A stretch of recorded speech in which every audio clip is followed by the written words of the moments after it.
What is going on, guys? Got a game of Domination for you today here on Jungle, and what do you know, I'm host. I don't know what it is, I can't stand being host in Black Ops. I feel like I lag. I've heard rumors that there's some type of a host inhibitor so that the host doesn't have some type of an advantage, and I don't know, I think I tend to believe that. I think there may be some truth to it. It's definitely something that affects me. I don't like being host. I probably have one good game for every 10 bad ones when I'm host. I do much better on someone else's host. In Modern Warfare 2, I would have killed to have been host.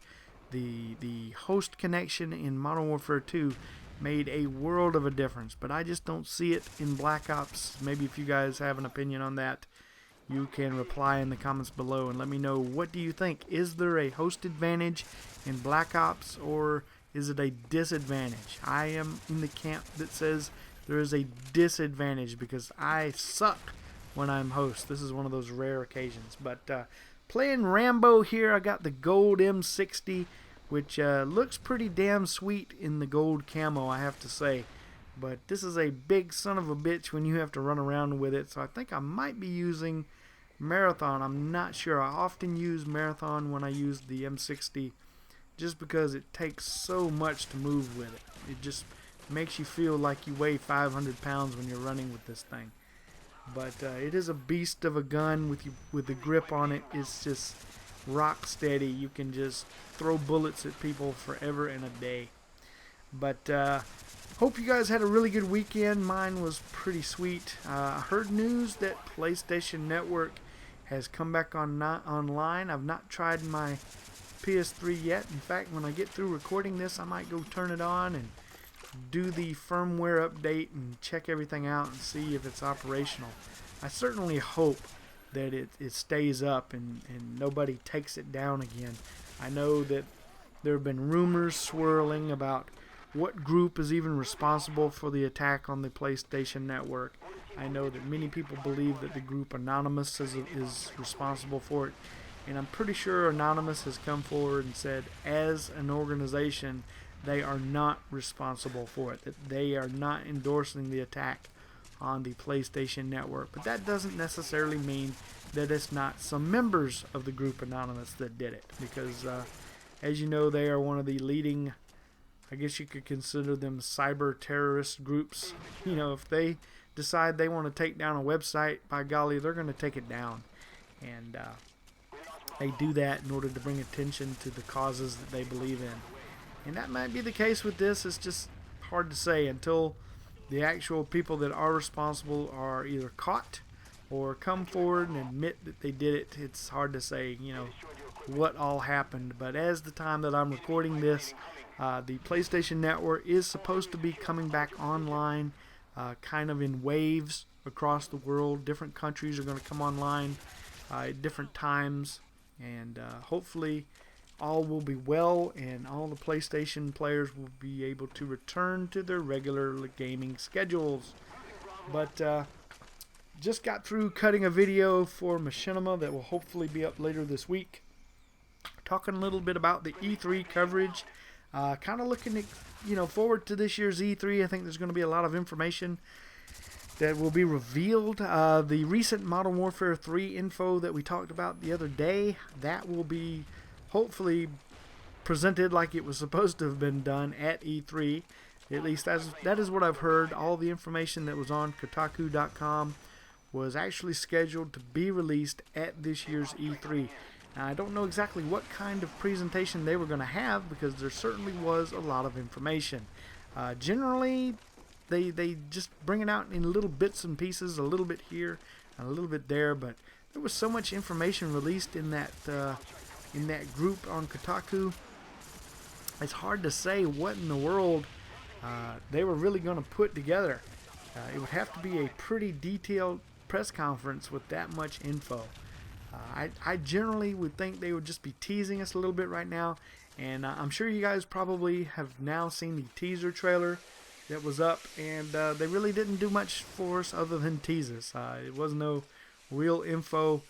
probably the most you could take from it, depending on what country you were in. Different countries saw different versions of the trailer.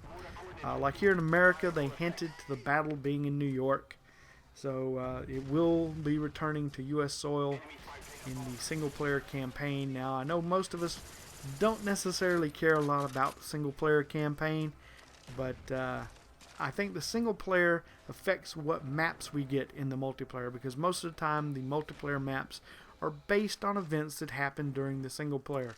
So I know we're going to be getting a New York multiplayer map, so I'd like to see more information on what kind of locales we'll be getting as to what kind of maps we'll be seeing. As things come and come available, I'm definitely going to talk about them more.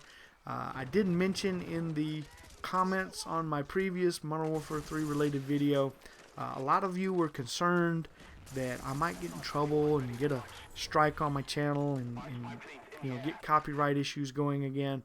I certainly appreciate everyone's support and concern that contacted me about that.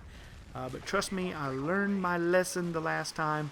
I'm not going to reveal anything that could get me into trouble. And I've actually heard from Machinima on this subject.